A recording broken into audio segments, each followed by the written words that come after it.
Caridade e Missão. A palavra do Instituto São Francisco Xavier. Olá minha irmã, olá meu irmão. Hoje é quinta-feira, 23 de fevereiro de 2023, o segundo dia da quaresma. Eu me chamo José Lopes, sou diretor do Instituto São Francisco Xavier, obra social do Padroeiro das Missões e Padroeiro de Salvador. Este é o nosso programa Caridade e Missão de número 21. Para começar bem os nossos trabalhos, vamos pedir a bênção de Deus por intercessão de São Francisco Xavier. Em nome do Pai, do Filho e do Espírito Santo. Amém. Oração a São Francisco Xavier. Ó amabilíssimo São Francisco Xavier, convosco adoro respeitosamente a majestade divina e rendo-lhe fervorosas ações de graças pelos dons singulares com que vos favoreceu durante a vida e pela glória a que vos elevou depois da morte. Peço-vos, com todo o ardor de minha alma, que me alcanceis, pela vossa poderosa intercessão, a importantíssima graça de viver e morrer santamente. Peço-vos também a graça particular de interceder junto a Deus nosso Senhor pelas intenções de cada devoto e devota. E se isso que vos peço não for para a maior glória de Deus e para o bem de minha alma, alcançai-me o que for mais conforme com uma e com outra. Amém. Minha irmã, meu irmão, no programa de hoje nós vamos conhecer o segundo documento escrito por São Francisco Xavier em Goa, na Índia. É uma carta para os seus companheiros residentes em Roma. Vamos à carta.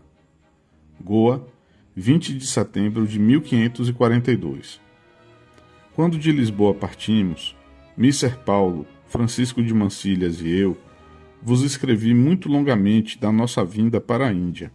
Assim, agora faço o mesmo, dando-vos conta da nossa viagem e chegada à Índia, pois quando junto de vós parti, me mandastes que fosse solícito em escrever-vos muito longamente, desde a nossa chegada a estas partes da Índia, todas as vezes que se pudesse. Faço-vos saber que nós partimos de Lisboa para a Índia a 7 de abril do ano de 1541 e chegamos à Índia a 6 de maio do ano de 1542, de maneira que pusemos no caminho 1 ano e mais de Portugal à Índia, onde comumente não costumam pôr mais de 6 meses. Na nau, todo o tempo que navegamos, sempre viemos de saúde. Todos vínhamos na nau onde vinha o senhor governador, e muito favorecidos dele. No tempo que navegamos, não faltaram na nau confissões, assim dos que vinham enfermos como dos sãos. Aos domingos pregava: Louvado seja Deus nosso Senhor, pois foi servido fazer-me tanta mercê, que navegando pelo senhorio dos peixes, achasse a quem sua palavra manifestasse, e o sacramento da confissão, pelo mar não menos necessário que na terra, administrasse. Antes que pudéssemos passar a estas partes da Índia, chegamos a uma ilha que se chama Moçambique, onde hibernamos 5 naus muito grandes, com muita gente, na qual ilha estivemos 6 meses, onde o rei de Portugal tem uma fortaleza. Nesta ilha há um lugar de portugueses e outro de mouros de paz. Adoeceu muita gente no tempo que aqui estivemos. Morreram alguns 80 homens. Nós moramos, sempre no hospital com os enfermos, tendo cargo deles.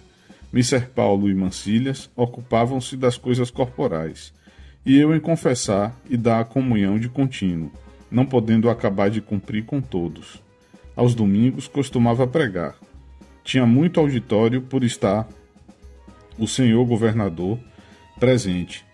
Era muitas vezes importunado de ir confessar fora do hospital, e não podia deixar de ir quando algum homem, de má maneira, estava enfermo, ou em qualquer outra necessidade que se oferecesse, de maneira que não faltaram ocupações espirituais todo o tempo que estivemos em Moçambique. O senhor governador e todos os nobres nos mostravam muito amor e vontade, e toda a gente de guerra. Pela graça de Deus nosso Senhor, a edificação de todos eles, estivemos naquela ilha por espaço de 6 meses. De Moçambique à Índia, há 900 léguas. Quando o senhor governador desta ilha partiu, para vir a estas partes da Índia, a essa sazão havia muitos enfermos. Rogou-nos o senhor governador que tivéssemos por bem ficar em Moçambique alguns de nós, para olhar pelos enfermos que ficavam naquela terra, os quais não estavam em disposição de poder embarcar. E assim, Mister Paulo e Mancilhas ficaram lá, por parecer do senhor governador, e a mim mandou-se que viesse com sua senhoria, porquanto ele vinha mal disposto, para confessá-lo achando-se em necessidade. E assim ficaram Mister Paulo e Mancilhas em Moçambique, e eu vim com o governador. Agora, cada dia espero por eles nas naus que hão de vir de Moçambique neste mês de setembro. Há 4 meses e mais que chegamos à Índia, a Goa, que é uma cidade toda de cristãos, coisa para ver. Há um mosteiro de muitos frades, da ordem de São Francisco, e uma sé muito honrada, e de muitos cônegos, e outras muitas igrejas. Coisa é para dar muitas graças a Deus nosso Senhor, em ver que o nome de Cristo tanto floresce em tão longínquas terras e entre tantos infiéis. De Moçambique a Goa, pusemos mais de 2 meses. Passamos por uma cidade de mouros, os quais são de paz, chama-se a cidade Melinde, na qual, o mais de tempo, costuma haver comerciantes portugueses. Os cristãos que aí morrem enterram-se em umas tumbas grandes, as quais fazem com cruzes. Junto desta cidade, ergueram os portugueses uma cruz grande de pedra, dourada muito formosa. De vê-la, Deus Nosso Senhor sabe quanta consolação recebemos. Conhecendo quão grande é a virtude da cruz, vendo-a assim sozinha e com tanta vitória entre tanta mouraria. O rei desta cidade de Melinde veio ver o senhor governador ao galeão onde estava, mostrando-lhe muita amizade. Nesta cidade de Melinde, fui enterrar um homem que morreu no nosso galeão. Edificaram-se os mouros, de ver o modo de proceder que temos os cristãos em sepultar os finados. Um mouro desta cidade de Melinde, dos mais honrados, perguntou-me que lhe dissesse se as igrejas onde nós costumamos orar são muito visitadas por nós, e se somos muito fervorosos na oração, dizendo-me como entre eles se perdia muito a devoção, se era assim entre os cristãos. Porque naquela cidade há 17 mesquitas, e a gente não ia senão a 3 mesquitas. E a estas muito pouca gente era a que ia, de maneira que estava muito confuso, em não saber de onde procedia, perdesse assim a devoção. Dizia-me que tanto mal não podia proceder, senão de algum grande pecado. Depois de termos arrazoado um grande pedaço, ele ficou com um parecer, e eu com outro, de maneira que não ficou satisfeito com o que lhe disse, que Deus Nosso Senhor, sendo em todas as suas coisas fidelíssimo, não descansava com infiéis, e menos com as suas orações, e que esta era a causa porque Deus queria que a oração entre eles se perdesse, pois dela não era servido. Um mouro, muito douto na seita de Maomé, o qual era cassis, isto é, mestre, estava naquela cidade.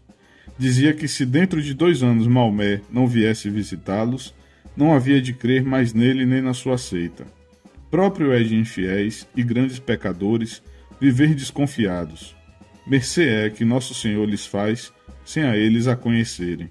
Desta cidade de Melinde, vindo nosso caminho para a Índia, fomos dar a uma ilha grande de 25 a 30 léguas, a qual se chama Socotorá, terra desamparada e pobre. Não se colhe nela trigo, nem arroz, nem milho, nem vinho, nem fruta. É muito estéril e seca. Há muitos dátiles, tâmaras. O pão daquela terra é de dátiles.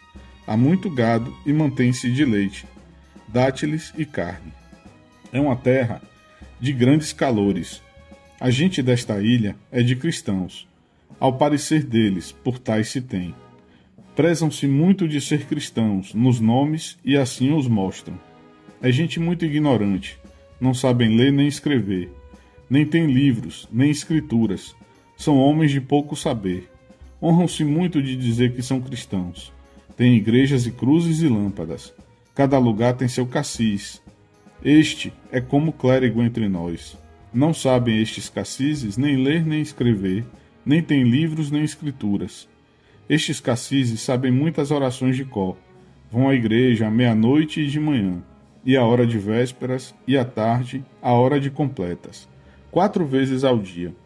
Não tem sinos, com os paus, matracas, chamam a gente, como fazemos nós na Semana Santa. Não entendem os mesmos cassizes as orações que rezam, porque não são na sua língua. Creio que são em caldeu. Eu escrevi 3 ou 4 orações destas que eles rezam. Fui 2 vezes a esta ilha. São devotos de São Tomé. Dizem eles que são dos cristãos que se fez São Tomé nestas partes. Nas orações que rezam estes cassizes, dizem algumas vezes Aleluia, Aleluia. Quase assim pronunciam a Aleluia como nós. Estes cassizes não batizam, nem sabem que coisa é batizar. Às vezes que fui a estes lugares, batizei muitos miúdos. Folgavam seus pais e mães porque os batizava. Com muito amor e vontade, de sua pobreza, me davam do que tinham, e eu contentava-me com a vontade com que queriam dar-me de seus dátiles. Rogaram-me muito que ficasse com eles, que todos, grandes e pequenos, se batizariam. Disse ao senhor governador que me desse licença, que eu queria ficar ali, pois achava a messe tão preparada. Mas porque a esta ilha vêm turcos, e não é habitada de portugueses, e para não me deixar em perigo, que me levassem presos turcos, não quis o senhor governador que ficasse naquela ilha de Socotorá. Disse-me que me havia de enviar a outros cristãos, que têm tanto ou mais necessidade de doutrina que os de Socotorá, lá onde faria mais serviço a Deus nosso Senhor. Estive a umas vésperas, que disse um cassis. Deteve-se 1 hora a dizê-las. Nunca outra coisa fazia que incensar e rezar. A todo o tempo incensava. Estes cassis são casados. São grandes jejuadores. Quando jejuam, não comem pescado, nem leite, nem carne. Antes se deixariam morrer. Há muito pescado nesta ilha. Mantém-se com dátiles e ervas. Jejuam 2 quaresmas, e uma é de 2 meses. Os que não são cassis, se nestas quaresmas comem carne, não entram nas igrejas. As mulheres não vão à igreja nestas quaresmas. Naquele lugar havia uma moura, a qual tinha 2 filhos pequenos. Eu quis batizá-los, pensando que não eram filhos de mouros. Eles puseram-se a fugir de mim para sua mãe e disseram-lhe que eu os queria batizar. Ela veio chorando a mim, que não os batizasse porque ela era moura e não queria ser cristã, nem menos queria que os seus filhos o fossem. Os cristãos da terra disseram-me que de nenhuma maneira os batizasse, ainda que sua mãe quisesse, porque eles não ficariam contentes que mouros fossem merecedores de ser cristãos, nem haviam de consentir que o fossem. É gente muito inimiga de mouros. Chegamos à cidade de Goa a 6 de maio do ano de 1542. Partimos no fim de fevereiro de Moçambique. As outras 5 naus de meados março partiram, das quais a principal se perdeu. A gente quase toda se salvou. Perdeu-se perto de terra. Era nau muito rica. Trazia muitas mercadorias. Era nau de 700 toneladas a mais. Aqui em Goa, fiz pousada no hospital. Confessava e dava comunhão aos enfermos que aí estavam. Eram tantos os que vinham confessar-se, que se estivessem 10 partes repartido, em todas elas teria quem confessar. Depois de cumprir com os enfermos, confessava pela manhã os sãos que me vinham procurar, e depois do meio-dia ia à cadeia confessar os presos, dando-lhes alguma ordem e inteligência. Primeiro do modo e ordem que haviam de ter para confessar-se geralmente. Depois de ter confessado os presos, tomei conta de uma ermida de Nossa Senhora que estava perto do hospital, e aí comecei a ensinar aos miúdos as orações, o credo e os mandamentos. Passavam muitas vezes de 300 os que vinham à doutrina cristã. Mandou o senhor bispo que pelas outras igrejas se fizesse o mesmo, e assim se continua agora, onde o serviço que a Deus nosso Senhor nisto se faz é maior do que muitos pensam. Com muito amor e vontade dos desta cidade, habitei aqui todo o tempo que estive.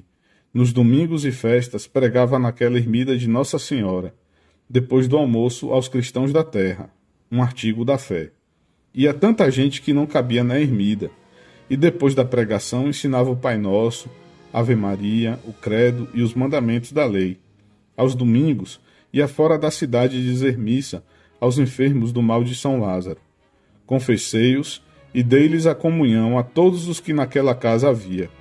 Preguei-lhes uma vez, ficaram muito amigos e devotos meus. Agora me manda o senhor governador para uma terra onde todos dizem que tenho a fazer muitos cristãos. Levo comigo 3 daquela terra. 2 são de epístola e evangelho. Sabem a língua portuguesa muito bem, e mais da sua natural. O outro não tem senão ordens menores. Creio que havemos de fazer muito serviço a Deus nosso Senhor. Em vindo Mr. Paulo e Francisco de Mancilhas de Moçambique, disse-me o senhor governador que logo os mandaria para onde eu vou agora, que é a 200 léguas de Goa. Chama-se a terra para onde vou o Cabo de Comorim. Há de prazer a Deus nosso Senhor, que com o favor e ajuda das vossas devotas orações, não olhando Deus nosso Senhor aos meus infinitos pecados, dar-me sua santíssima graça, para que cá nestas partes muito os sirva. Os trabalhos de tão longa navegação, o cuidado de muitas enfermidades espirituais, não podendo o homem cumprir com as suas, a habitação de terra tão sujeita a pecados e idolatria, e tão trabalhosa de habitar, pelas grandes calmarias que há nela, tomando-se estes trabalhos por quem se deveriam tomar, são grandes refrigérios, matéria para muitas e grandes consolações. Creio que os que gostam da cruz de Cristo nosso Senhor descansam andando nestes trabalhos e morrem quando deles fogem ou se acham fora deles. Que morte é tão grande viver deixando a Cristo, depois de tê-lo conhecido, para seguir opiniões e afeições próprias. Não há trabalho igual a este, e pelo contrário, que descanso, viver morrendo cada dia por ir contra nosso próprio querer, buscando não as coisas que são nossas, mas as de Jesus Cristo. Por amor e serviço de Deus nosso Senhor vos rogo, irmãos caríssimos, que me escrevais muito longamente, de todos os da companhia, porque, já que nesta vida não espero mais ver-vos, face a face, seja ao menos em enigmata, isto é, por cartas. Não me negueis esta graça, dado que eu não seja merecedor dela. Recordai-vos que Deus nosso Senhor vos fez merecedores, para que eu por vós muito mérito e refrigério esperasse e alcançasse. Do modo que tenho de ter, com estes gentios e mouros, aonde agora vou, escrevei-me muito longamente por serviço de Deus nosso Senhor, pois, por meio de vós, espero que o Senhor me há de dar a entender o modo que cá tenho de ter em convertê-los à sua santa fé. As faltas que, neste meio, respostas destas não tiver, espero em nosso Senhor que por vossas cartas me hão de ser manifestadas, e no futuro emendar-me. Neste meio, pelos méritos da Santa Madre Igreja, confio em Cristo nosso Senhor, que me há de ouvir e conceder esta graça, que use deste inútil instrumento meu para plantar sua fé entre gentios, porque servindo-se sua majestade de mim, grande confusão seria para os que são para muito, e acrescentamento de forças para os que são pusilânimes. E ao ver que, sendo eu só pó e cinza, e mesmo nisto do mais ruim, presto para ser testemunha de vista da necessidade que cá há de operários, servo perpétuo seria de todos aqueles que a estas partes quisessem vir para trabalhar na amplíssima vinha do Senhor. Assim, cesso, rogando a Deus nosso Senhor que por sua infinita misericórdia nos junte em sua santa glória, pois para ela fomos criados, e cá nesta vida nos acrescente as forças, para que em tudo e por tudo o sirvamos como ele manda e sua santa vontade nesta vida cumpramos. De Goa, a 20 de setembro do ano de 1542, vosso inútil irmão em Cristo, Francisco de Xavier. Minha irmã, meu irmão, hoje nós vamos ficando por aqui. Amanhã vamos conhecer mais uma carta escrita por São Francisco Xavier em Goa, na Índia. Sigo a Cristo com amor, alegria, coragem e fé. Sou devoto de São Francisco Xavier.